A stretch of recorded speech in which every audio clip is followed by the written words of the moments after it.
ناظرین کی خدمت میں سلام و آداب. آپ دیکھ رہے ہیں وائس آف لداخ. آج جمعہ ہے نومبر کی 14 اور جمادی الاول کے 22 تاریخ. آج کی تازہ ترین خبروں کو لے کر میں سعید ہاشم رضوی حاضر.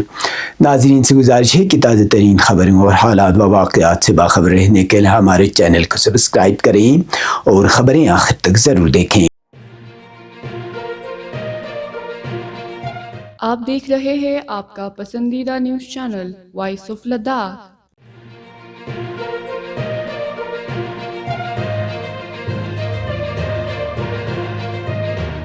لداخ کے رکن پارلیمان حاجی محمد حنیفہ جان نے لیفٹیننٹ گورنر لداخ کویندر گپتا کو ایک اہم اور تفصیلی مکتوب روانہ کرتے ہوئے عید غدیر، اربعین اور شب قدر کو پورے یونین ٹیریٹری میں سرکاری تعطیلات کے طور پر نوٹیفائی کرنے کی پرزور اپیل کی ہے. انہوں نے اس معاملے کو لداخ کے مذہبی ہم آہنگی، ثقافتی تنوع اور برادری کے اصولوں سے متعلق ایک حساس اور اہم مسئلہ قرار دیا. اپنے مکتوب میں ایم پی حنیفہ جان نے واضح کیا کہ یہ تینوں مذہبی ایام شیعہ مسلم برادری کے لیے بے حد اہم اور مقدس حیثیت رکھتے ہیں، مگر انتظامی سطح پر ان کی یکساں سرکاری شناخت موجود نہیں ہے. اس وقت عید غدیر اور اربعین صرف ضلع کرگل میں سرکاری تعطیلات کے طور پر تسلیم شدہ ہیں، جبکہ شب قدر کو کہیں بھی چھٹی کے طور پر منظور نہیں کیا گیا. ضلع لیہ میں بھی ان میں سے کسی بھی موقع کو سرکاری تعطیل کی فہرست میں شامل نہیں کیا گیا ہے. انہوں نے کہا کہ تعطیلات میں اس عدم یکسانیت کے باعث متعلقہ برادری میں تشویش، بے چینی اور محرومی کا احساس بڑھ رہا ہے، جبکہ گزشتہ برسوں میں مختلف مذہبی و سماجی تنظیمیں اس سلسلے میں انتظامیہ سے مسلسل رجوع کرتی رہی ہیں. اسی تناظر میں رکن پارلیمنٹ محمد حنیفہ جان نے انجمن امامیہ ویمن ونگ لیہ کے وفد کے ساتھ آج چیف سیکرٹری لداخ ڈاکٹر پون کوتوال سے بھی ملاقات کی، جس میں انہوں نے ان مذہبی ایام کی اہمیت اجاگر کرتے ہوئے اپنے خدشات اور مطالبات پیش کیے. ملاقات کے دوران ایم پی نے اس بات پر زور دیا کہ لداخ کی شناخت اس کے ثقافتی تنوع اور بھائی چارے میں مضمر ہے، جسے برقرار رکھنے کے لیے ہر مذہبی طبقے کے تقاضوں کا احترام ضروری ہے. ایم پی حنیفہ جان نے ایل جی سے درخواست کی کہ وہ اس معاملے پر ہمدردی اور انصاف کے ساتھ غور کریں اور پورے لداخ یونین ٹیریٹری میں عید غدیر، اربعین اور شب قدر کو یکساں طور پر سرکاری تعطیلات قرار دیں تاکہ برادری کا احساس شمولیت مزید مستحکم ہو اور اجتماعی ہم آہنگی فروغ پائے. انہوں نے اس مکتوب کی کاپی باضابطہ طور پر چیف سیکرٹری ڈاکٹر پون کوتوال کو بھی پیش کی ہے تاکہ انتظامی سطح پر اس مسئلے کا جامع جائزہ لیا جا سکے. بسم اللہ الرحمن الرحیم.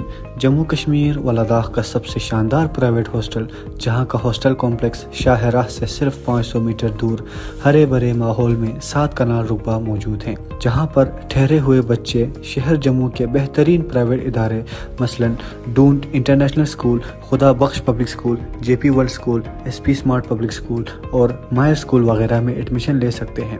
لہٰذا والدین سے گزارش ہے متحری ایجوکیشنل سوسائٹی کے وساطات سے چلائے جانے والے اس بہترین ہاسٹل میں اپنے عزیز بچوں کو 5ویں کلاس سے لے کے 8ویں کلاس میں داخلہ دے کر ہمیں خدمت کرنے کا موقع دیں.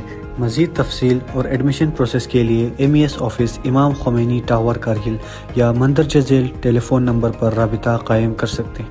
ایڈمیشن فارم کی لاسٹ ڈیٹ اب 30 نومبر تک ایکسٹینڈ ہو گئی ہے.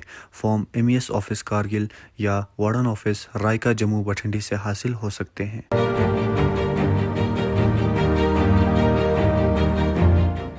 یونین ٹیریٹری لداخ کی انتظامیہ کے محکمہ اسکولی ایجوکیشن نے لداخ اسکول ایجوکیشن سب آرڈینیٹ سروس ریکروٹمنٹ رولز 2025 کے مسودے پر اسٹیک ہولڈر سے رائے اور تجاویز مانگی ہے. اس سلسلے میں یو ٹی سیکریٹریٹ لیہ میں ایک باقاعدہ میمورنڈم جاری کیا گیا ہے. میمورنڈم کے مطابق مجاز اتھارٹی کی منظوری اور ڈی او پی ٹی کے دفتر میمورنڈم نمبر AB 140/17/61 موریخیت 13 اکتوبر 2025 کی روشنی میں ترمیمی مسودہ لداخ انتظامیہ کی سرکاری ویب سائٹ ladakh.nic.in پر عوامی مطالعے اور تجاویز کے لیے اپلوڈ کر دیا گیا ہے. محکمے نے تمام متعلقہ فریقین سے درخواست کی ہے کہ وہ مسودے پر اپنی رائے اور تجاویز 30 روز کے اندر جمع کرائیں، جس کے بعد ترمیمی قواعد کو حتمی شکل دی جائے گی.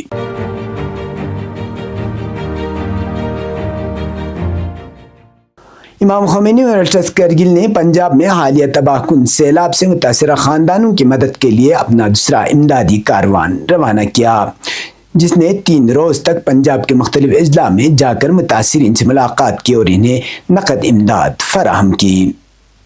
یہ دوسرا امدادی مشن وائس چیئرمین IKMT حجت الاسلام شیخ حسنین رضوانی اور بسیج روحانی ان کے وائس چیئرمین حجت الاسلام شیخ محمد حسین رجائی کی قیادت میں روانہ ہوا۔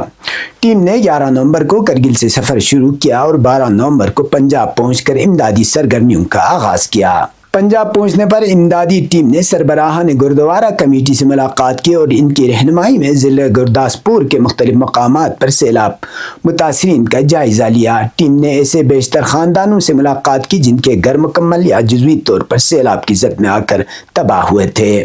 وائس چیئرمین IKMT شیخ حسنین رضوانی نے ہمارے نمائندے سے گفتگو کرتے ہوئے بتایا کہ امدادی مہم کی اس مرحلے میں 40 سے زائد متاثرین کو نقد امدادی فراہم کی گئی ہے۔ ہماری کوشش ہے کہ مشکل وقت میں اپنے بھائیوں کو ہر ممکن مدد کریں۔ واضح رہے کہ امام خمینی میموریل ٹرسٹ کرگل نے پنجاب میں آنے والے شدید سیلاب کے بعد عوام سے خصوصی چندہ مہم کے ذریعے امدادی رقم جمع کی تھی۔ اس مہم کے تحت پہلا امدادی کارواں پہلے ہی پنجاب جا کر امداد تقسیم کر چکا ہے، جبکہ دوسرا مرحلہ کامیابی کے ساتھ مکمل کر لیا گیا ہے۔ امام خمینی میموریل ٹرسٹ کرگل نے امید ظاہر کی ہے کہ مستقبل میں بھی سیلاب متاثرین کی بحالی میں ہر ممکن تعاون جاری رکھا جائے گا۔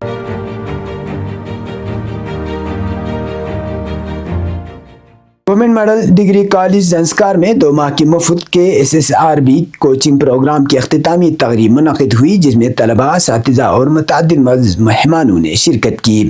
پروگرام کا اہتمام پرنسپل ڈاکٹر امجد علی عباسی کی نگرانی میں کیا گیا، جبکہ اس کی معاونت ایگزیکٹو کونسلر انجینئر پون چوٹاشی، کونسلر کرچاس تنظیم جگمت، کونسلر چاس تنظیم لخپا اور کنٹریکٹر ایسوسیشن زنسکار نے کی۔ تقریب میں امیدواروں نے اپنے تجربات بیان کرتے ہوئے کوچنگ کی افادیت کو سراہا اور تدریسی معیار کو بہترین قرار دیا۔ کنٹریکٹر ایسوسیشن کے نائب صدر نے طلبہ کی حوصلہ افزائی کرتے ہوئے اس اقدام کو سراہا اور مستقبل میں بھی تعاون کی یقین دہانی کرائی۔ اساتذہ کو خدمات کے اعتراف میں تعریف اسناد اور یادگاری تحائف پیش کیے گئے، جبکہ مختلف محکموں کے تعاون کا بھی شکریہ ادا کیا گیا۔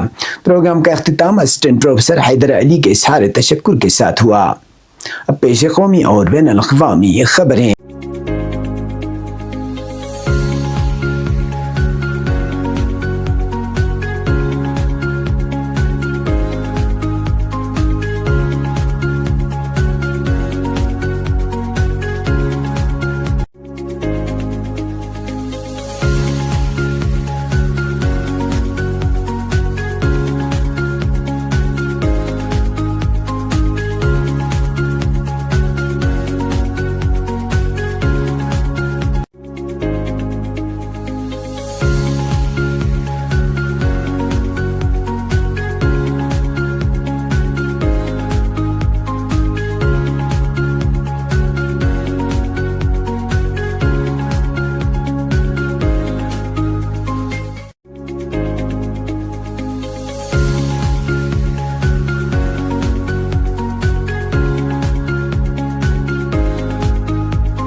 جموں و کشمیر کی نگروٹا اسمبلی نشست پر BJP امیدوار دیویانی رانا نے بڑی کامیابی حاصل کرتے ہوئے نیشنل پینتھرز پارٹی کے ہریش دیو سنگھ کو 24,526 ووٹوں کے واضح فرق سے شکست دی۔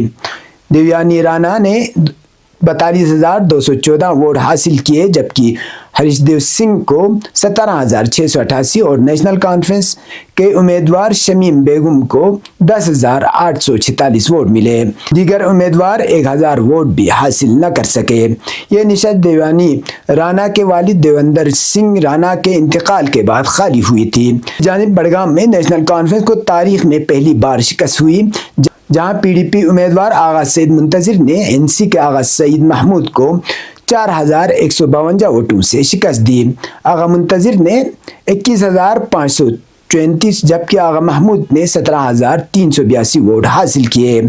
بڑگام نشست پر 1962 سے اب تک NC نے کبھی شکست کا سامنا نہیں کیا تھا۔ سیاسی مبصرین کے مطابق آغا روح اللہ اور NC کے درمیان اختلافات اور ووٹوں کی تقسیم NC کی ہار کی بڑی وجہ بنی۔